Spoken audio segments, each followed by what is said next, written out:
right, everyone. We've been so impressed with how this conference has run so promptly. So we're going to keep up that precedent here in this session. My name is Ashley Brooks Russell, and I am so thrilled to get to be the moderator for this session. It'll feature two presentations, first by Ms. Marie Curran from Region 11, the Opioid Abatement Funds Program Coordinator, and Corinna Shore from Region 5, the Opioid Abatement Council Administrator. Really looking forward to both of their presentations that are going to highlight how to use data for decision-making and ongoing learning. And in case you weren't sure by the title, this is the data workshop. So by show of hands, do we have self-proclaimed data nerds in here?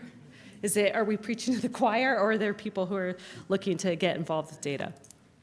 I'm at the Colorado School of Public Health, and I was invited to moderate and have the privilege to say just a couple words to level set and get us set up here with terms. And I'm actually going to go here first. So we can have some kind of shared terminology, or if anyone is a little bit new to this idea of performance monitoring and evaluation, I wanted to share some words here, some terminology here on these slides. I like to think of our use of data broadly for improvement and evaluation purposes in four kind of key buckets or domains. The first is thinking about using data for... Please head to your second breakout session. Is the cruise director? Yeah. Sessions are about to start. Thank you. Think about using data for tracking, performance, or monitoring. That's how we often refer to this. So are we implementing the activities that we plan to do? How many schools are we delivering prevention curriculum in? How many clients are we reaching, et cetera? So this is like, are we doing what we said? The second bucket you can think of is monitoring the evaluation or the outcome, so the intended effectiveness of our activities. So did our activities, did our provision of services, did that produce the effect that we wanted to have, the outcome we wanted? We can also think about using data for more internal learning or quality improvement purposes. So, what we used a variety of strategies to implement an activity. Which one worked better? Which ones didn't seem to work at all? Which sites are doing better? Which ones aren't, and why? So we continually improve our programming. And then lastly, thinking about transparency, or I might say here, dissemination.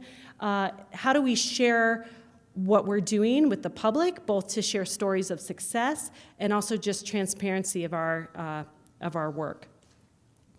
And these two presentations are going to give great examples across these, so I won't belabor this point, but these activities can have, or these buckets of data collection can have different audiences. Sometimes it's internal program staff, sometimes it's funders, and sometimes it's local elected officials or other decision makers, and there's a variety of different purposes and audiences for each of these. I go back to say, but why do we do this at all? Hopefully folks are here because they believe in the value of these activities, but if you're a little bit unsure if this is a great use of time, there's a lot of different benefits from this. First, it helps us improve our decision-making, and in public health broadly, we're always faced with limited resources, not enough funding, not enough staff, and so every decision, every activity we engage in comes at the cost of something else we could be doing with our limited resources. So ensuring that the most efficient and effective use of those resources is just really critical. Continuous improvement. So, I think in the opening remarks, there was a talk about this being a decades-long or a generational-long commitment. If that's our horizon, we have a lot of opportunity to get better and better at what we're doing. Building public trust and engagement through transparency. I have definitely, it's been impressed upon me in recent months that we need to tell the stories of the value of our work. We need to be persuasive to the public broadly and have them see the value in our work, not be skeptical, and know that these funds are being well spent and well invested. And finally, we can empower and influence local leaders to be sharing in our goals. Okay. All right, one other thing I want to share here. One way to help decide where to collect data and for what purpose is to map out a theory of change. Related labels or things people call this is like a logic model or a conceptual model. So thinking about how our investment of time and activities and our strategies from strategic planning, how they will relate to the short and longer term outcomes that we're trying to achieve, and putting that literally on paper as a visual can be really helpful in identifying where there are data collection opportunities already in our workflow, data already at our fingertips, and where there's gaps where we might need to look for opportunities to collect new data to fill in this full picture of how our work is paying off. And as an example here, I have the state theory of change, and depending on the strategies you're working on, you might see your work in one or more of these buckets. You know, here at the top, we have primary prevention in schools, workplaces, and communities, harm reduction, treatment capacity and services, recovery supports, and then systems and infrastructure. And so you might be working across one or more of these strategies and thinking about how that then leads to the next shorter term change and the longer term change for our shared vision of the future in dark blue. So this can be a really helpful step. And then I also want to highlight two resources you might already be familiar with. This is a figure from the Osprey model out of Hopkins, out of their overdose prevention initiative. If you haven't already, I would encourage you to Google Hopkins and overdose prevention. You'll find a lot of resources there.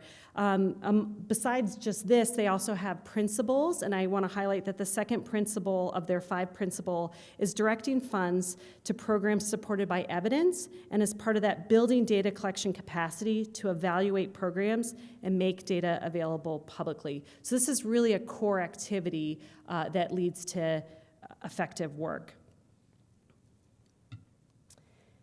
And then I'll also highlight a resource from the CDC, their evaluation framework, and we're going to see figures like this in the presentations. So I also don't want to belabor this as I'm short on time. And lastly, just bringing it all together.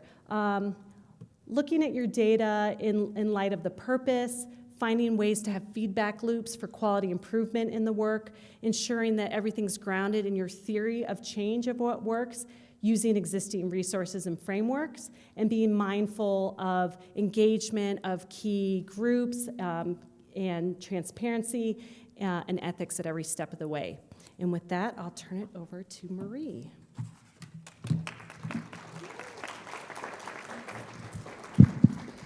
All right. Hello, everyone. I'm Marie Curran. I'm the program coordinator for Denver's Opioid Abatement Funds program. We are Region 11, and we are a single city and county region.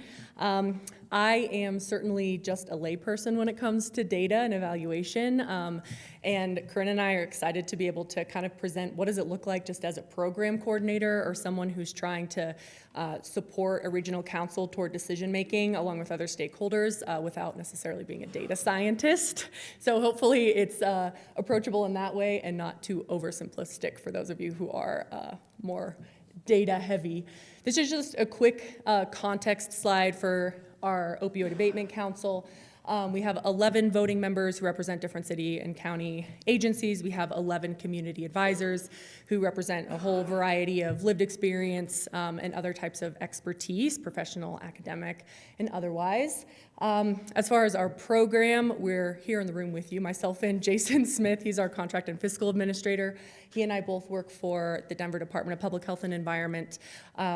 And we typically have about a half-time data analyst that's supporting our work. It's not a lot. It definitely doesn't meet the full need of all the grand data and evaluation ideas that we have. And I should mention also, we have about 1 intern a year, and one of our former interns is in here as well. So the interns are also huge with getting a lot of these projects to completion. Right now, the COAC is funding 14 different projects from a competitive request for proposal. They really span the continuum. There's no two projects are similar, which, as you can imagine, makes data collection and comparison sort of difficult. Right now, we're planning for our next funding opportunity, which will be for the subsequent 2 years. And the COAC really has a dedication and a commitment to using data, and not just one type of data, but many forms of data to guide decision-making. This is one of the guiding principles the COAC has adopted, and this is really looking at qualitative and quantitative data, not just looking at evidence-based Western approaches to treatment and other interventions. So that's been a commitment of the COAC as well. So this is, again, sort of what is the COAC doing, what is our program doing to try and make data and evidence-informed decisions. Really, this planning question, and this is this sort of thought bubble or this chat bubble, is how we'll be laying out the different types of planning questions that we've asked throughout this process and we continue to ask, really to highlight how continuous and iterative this process is for us. But our intent is to have the greatest impact possible with our settlement funds, and so how do we use data to inform that and to continue learning from that? These are sort of 4 elements that we've implemented and that we will continue to implement. So I anticipate this might change, this might look different throughout the years, the decades to come. We might be focusing more in one area than another, but it's really crucial that we have all of these components. They're often co-occurring. We're often doing landscape analysis while also incorporating community input, monitoring performance metrics, and evaluating outcomes and effectiveness all at the same time. This is just a quick timeline of the big events that we've done related to data and evaluation. So going back to when we first received the funds in late 2022, awarded the funds, did a thorough landscape analysis, developed performance measures that could try to track what are the different projects and how can we show the impact of them, even if they're very, very different. How can we show the overall impact of the settlement funds? We began quarterly reporting, developed a logic model. We conducted community input sessions to inform our strategic planning and have adopted priority areas. And all of those things have been, entirely informed by data. So starting with that first element of understanding the landscape. So as we're going about this process, these are the planning questions that we're asking. And again, it doesn't take an expert to ask these questions, but they're so crucial. So wanting to know, what is the landscape of behavioral health, substance use, and overdose in Denver? What do we already know? What don't we know that we need to seek out information about? What efforts are already working? And so looking at the different data sources, what we might learn from the data, and then how we utilize that data. Starting with the sources, for this understanding of the landscape, we started with a really thorough literature review. We didn't go out and do a new assessment. There had been some recent behavioral health and syringe service assessments that had been done in Denver, so we were able to use a lot of the data that was already there, which was really beneficial in terms of not being redundant and getting things moving. Needs assessment and gap analysis are likely things that we will be iterating on over time, and so I include those up there just because they're very important parts of understanding your landscape, even though we didn't necessarily conduct those to start.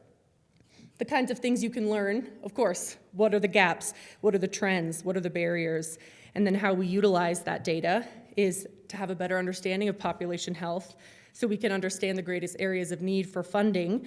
And also more concretely, we developed a logic model based on our understanding of the landscape in Denver. This example scenario I'll follow throughout my other slides, but in this case, data and assessments showed us there's a need for harm reduction in medical spaces. So this was a finding that we learned, and we'll kind of follow that example throughout looking at the other pillars. So going into incorporating community input, such a huge one, and it's been such an honor to hear all of the people with lived experience and peers talking throughout this conference. But what we really want to know with the COAC is what other gaps, what other needs can we hear from people with lived and living experience? How do community members think that the settlement funds should be spent? Does that align with what other data is showing us, with what other initiatives are showing us? And so there's a lot of reasons for us to want to seek out and incorporate community input, of course, responsibly and with a lot of accountability and follow through. But looking at the different sources of community input data that we've incorporated. We have 11 community advisors. Like I said, that's an ongoing, constant source of data. They're at, part of discussions and coming up with what types of decisions need to be made. And as Betsy Kraft mentioned earlier, we're now able to compensate our community advisors on the DOAC, which is huge. And then we had a large community input project this spring where we asked people who use drugs or identify as having used drugs, how do you think the settlement funds should be spent based on your experience navigating these different resources? And having reviewers as part of our request for proposal review panels. And there's so many things you can learn. These are just some examples of what do you see as the barriers, what's your lived experience with this, what are effective interventions that we might want to emulate. And then in terms of utilization, it really should be utilized and incorporated in every sense, but keeping the DOAC informed about what the community is sharing with us, being able to monitor if a program is having the intended impact on the community, and in this case we were able to incorporate this input into developing our priority areas as well, and we had people with lived experience at the table as part of this whole planning, and we'll continue to do that. And to follow this example through, so then the DOAC could go to people with lived experience and ask about how harm reduction could be most effective in a medical space, since the data is showing us that that is a necessary place for that to occur. Monitoring performance metrics, your kind of classic data collection. Of course, we're doing a lot of that, and we have a lot of data. Not necessarily sharing like our concrete data with you today. I'm happy to follow up with anyone if you want to know more about our specific metrics that we collect. But more so, thinking about what is being done. It's a big accountability metric. Are the funds being utilized as intended? We receive a lot of data from our awardees, lots of different metrics and data points that we're tracking, and then keeping the DOAC informed and monitoring project and accountability. Potentially something like what Corinne is going to share with you later of a dashboard is something the DOAC could eventually build out to show more of a larger span of what the data is. And for that scenario, this would be an awardee reporting to us what kind of harm reduction activities they are conducting and how many resources were provided. And then the final pillar, evaluating outcomes and effectiveness. These are the questions that we've asked throughout the planning process. This one seems to be really, really difficult. I don't know about you guys, but this one always seems really hard to quantify. But what are the intended impacts and outcomes of the projects that we are funding? How do we measure those outcomes? Is this project having the intended impact? Is this an effective intervention? So many different data sources for that. For our awardees, looking at specific metrics that they report to us that are intended to indicate if a project is successful or on track. A lot of qualitative data in that area, and then evaluation plans that are also specific to the awardees and to the DOAC as a whole, being able to stay accountable to our funds being impactful as intended. Lots of potential findings around project impact, what are the barriers, and what is our project toward our outcomes. And for utilization, it really helps us measure impact and adjust projects to improve effectiveness, and this really directly impacts where we put funding. If we know something's effective or not, are we going to continue to fund that project, or are we going to adjust that? And then this example would be the awardee who's administering harm reduction services in a medical space would be evaluating if it's having the intended impact. This is just a summary of all the different data sources I went over in those 4 areas, just to highlight that all of these different decisions that the DOAC has made and will continue to make have been directly informed by these various sources of qualitative and quantitative data, the development of 5 priority areas that are going to lead our decisions around where funds go for the next 5 years, all directly came out of the various sources of data. Strategic planning, including short and long-term outcomes that we're working toward. What is the vision and the mission of the COAC? Funding decisions, ultimately having transparency and accountability. Maybe not everyone is going to agree with the way that our councils decide to spend funds, but if we have a really strong and clear process for showing how we came to that decision, that's incredibly important for accountability and for being able to adjust our process with input. And then understanding the impact is huge, and that, of course, just goes in an endless cycle. And so to close this off, this scenario, the COAC could learn from this project around harm reduction in medical spaces, and if effective, continue to fund projects like that. So how we'll continue this is, this is, again, the North Star of incorporating data and evaluation into our decision-making to enhance the impact of the settlement dollars. Some upcoming projects and things that we want to focus on for the next several years, potentially a data dashboard, integrating with other data sources, both locally and regionally, being able to evaluate effectiveness and share that out with our partners as well and learn from what our partners are telling us, planning for our next funding opportunity, and then that last one, investing in a data and evaluation infrastructure is so important, and something that our COAC is really highlighting as a large area of need right now. That'll probably look like more full-time staff to support this, potentially outsourcing certain things, but and collaborating with the state on the statewide data work group. But so much to be done for sure. And just a parting, reflection question for you all of thinking about how your region could enhance data learning and evaluation, even if you're not someone who went to school for this or has a large background in what this could look like. So thank you so much. That's all.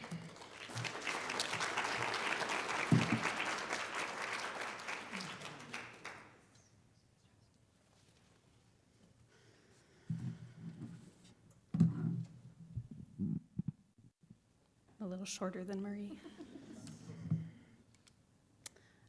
Thank you, Ashley, for opening the session, and to Marie for sharing a little bit about Denver's work. My name is Karina Shore, the Region 5 Opioid Abatement Council Administrator, and I'm here to share today about Region 5's data dashboard that we put together in partnership with Omni. My goal is to share our approach to learning, performance monitoring, and transparency, and hopefully give other groups some ideas about how they can approach data in their own work. Just like Marie, my expertise is not in data science. It's in helping the council make decisions. So as you can see, Region 5 is a multi-county rural region on the western side of Colorado. Using a very broad brush to paint the picture, we have some high-need rural areas, specifically within Lake and western Garfield County, as well as these affluent resort areas, specifically in Eagle, Summit, and Pitkin counties.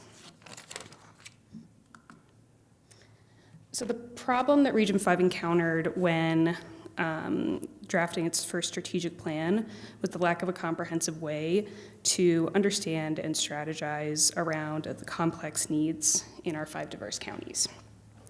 In 2023, the region released an RFP for the dashboard services, and Omni was selected as the contractor. The dashboard serves as a critical tool and best practice that allows us to track outcomes and guide our strategic funding decisions. I will say that what the dashboard is not currently is an evaluation tool. Really, as an initial effort, it was a means of that performance monitoring and learning. We just weren't in that space quite yet where we could do things necessary for evaluation, like agree on a logic model or a KPI. This was really about helping build that, that collective approach to the funds. The dashboard went live on September 1st. There's the URL on the bottom right-hand corner there.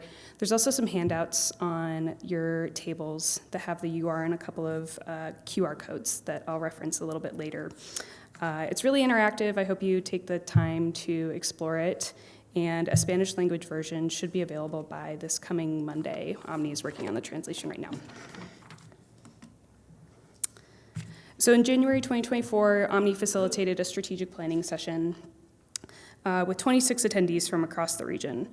The diverse group included both members of our council at that time, as well as stakeholders who hadn't participated in those opioid settlement funding conversations at that point. The goal of that session was to identify what data to include on the dashboard and what story we wanted to tell with it. From there, Omni drafted the strategic plan, gathered feedback, and the final strategic plan was released in April. We moved into the next phase of data gathering after that, which I'll talk a little bit more about on the next slide. But the major takeaway here was that convening those diverse stakeholders from across the program areas of prevention, harm reduction, treatment, and recovery helped us get really clear on what data that we wanted and why. If you'd like to view the full strategic plan, the left-hand QR code on those handouts will take you to a Google Doc version of it. As an outcome of our strategic planning session, we decided on a data structure that organized our data across 3 pillars. So the first pillar is upstream factors. This data is about understanding root cause and social determinants of health that impact opioid use. The second pillar, strategies, is about our actions as the region and tracks the outcomes of our funded projects. Each of our contractors reports performance measurements or metrics to Omni, who then maps them onto the dashboard. This is the area of the dashboard where I really see like that transparency piece and accountability taking place. The final pillar is outcomes. So this is various sets of data that help quantify the influence of the upstream factors.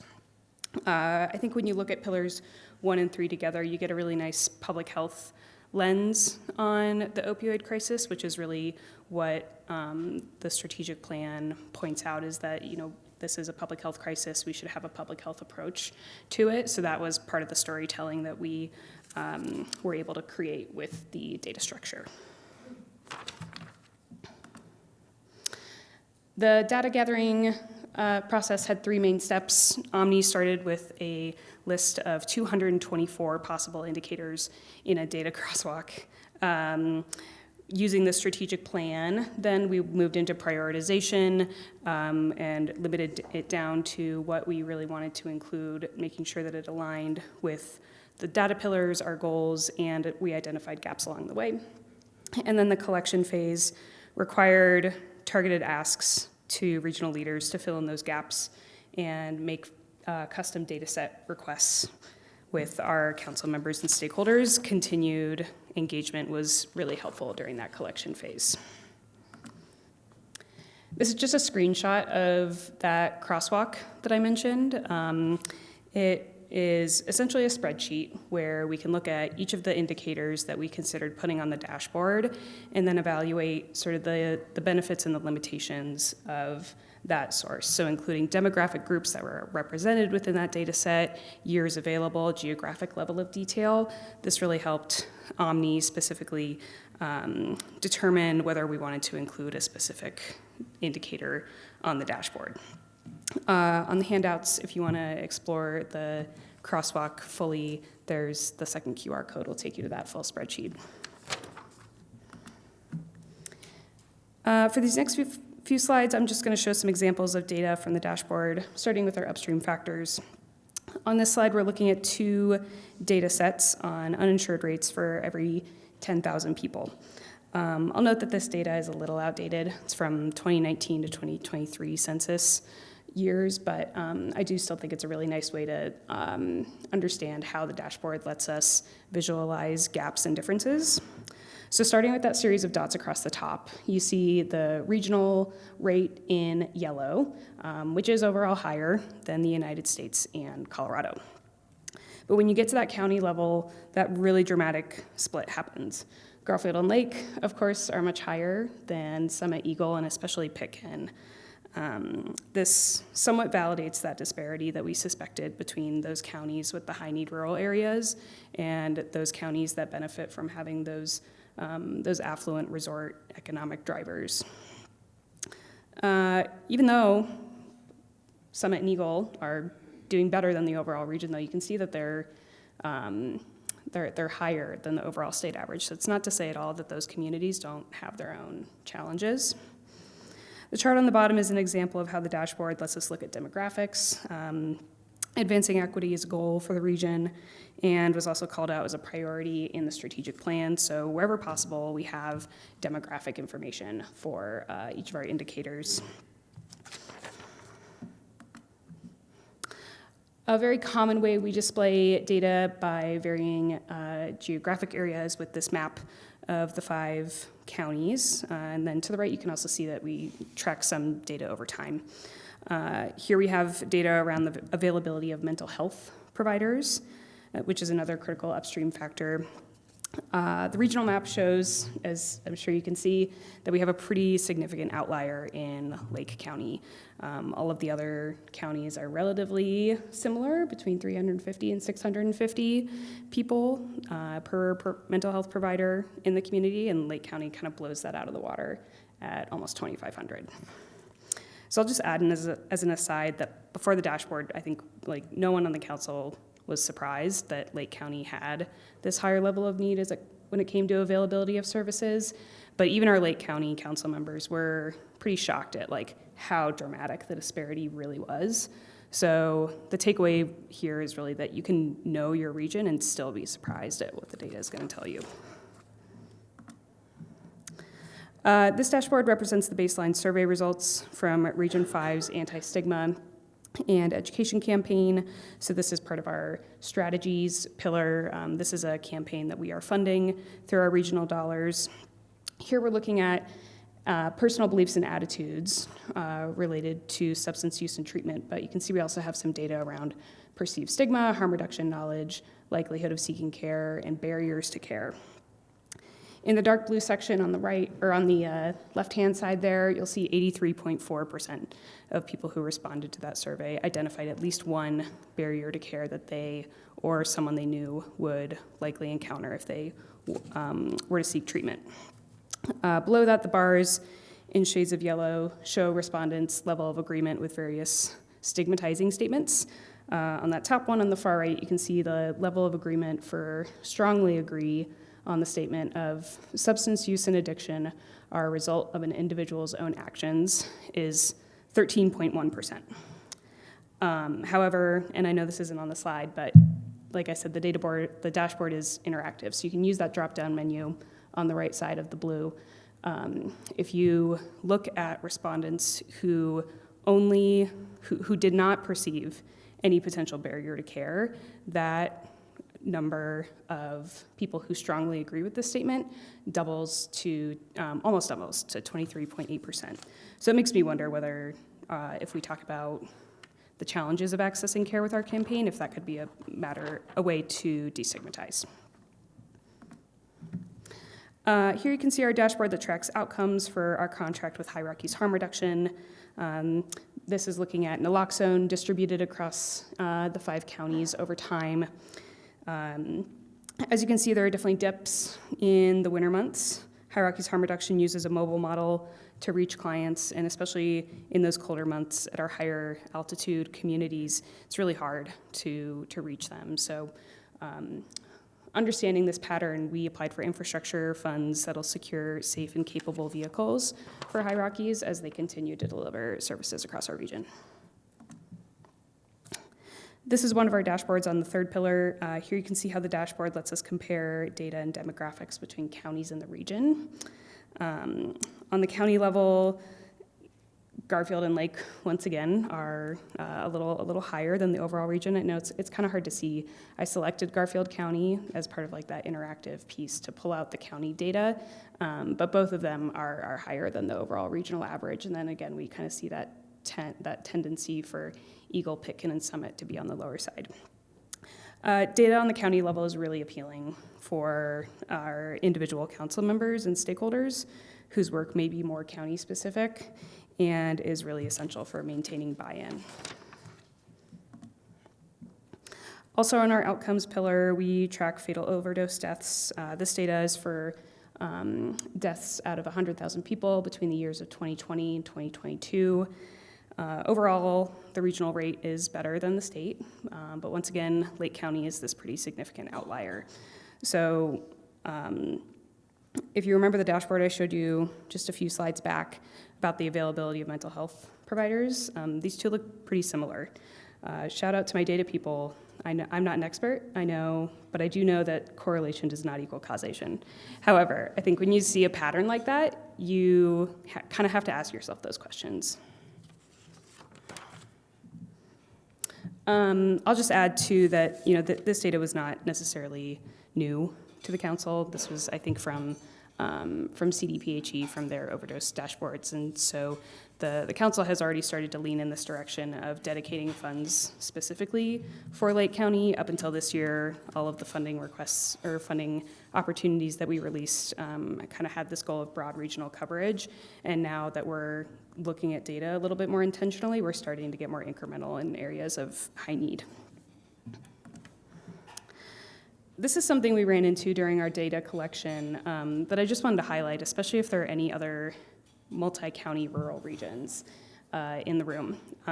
I would recommend just being aware of your region's overlap with some of these existing data collection regions. So you can see here a map comparing the health statistics region with the regional opioid abatement council maps.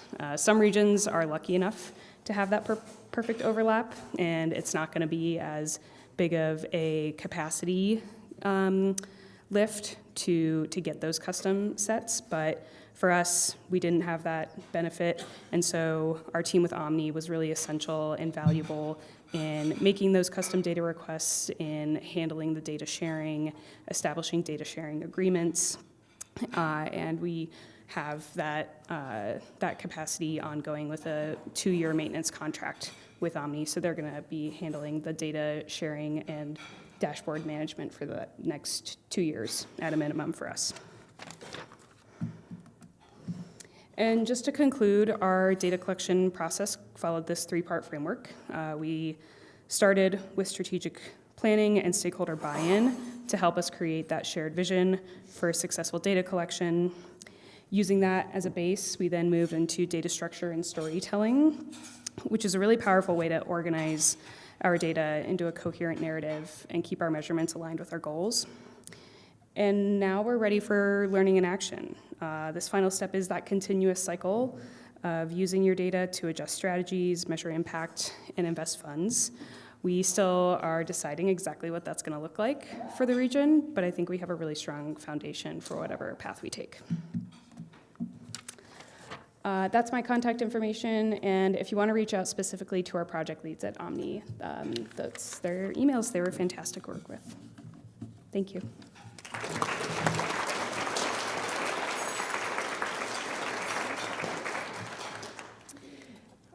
Wonderful presentation. We do have about 5 minutes for discussion.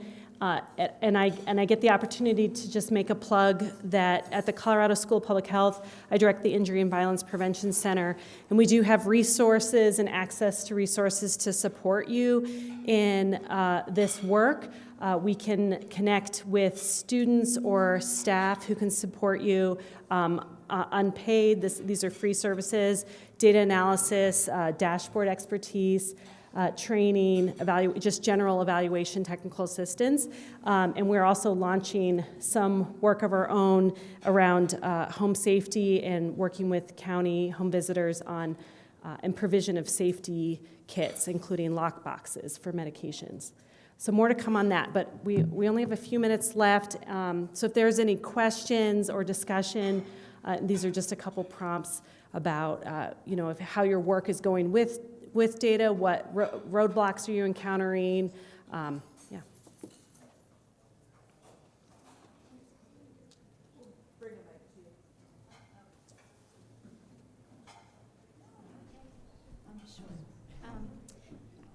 it might have been Karina, community input sessions. Can you give a little bit more detail on what those looked like or how you conducted? It might have been Denver, maybe it wasn't you, Karina. Thank you.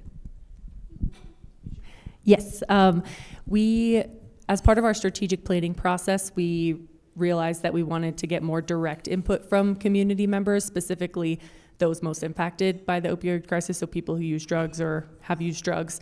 And so we crafted these community input sessions. Off the top of my head, I might get these figures wrong, but we held, I think, 4 community input sessions, and also conducted over 20 one-on-one interviews.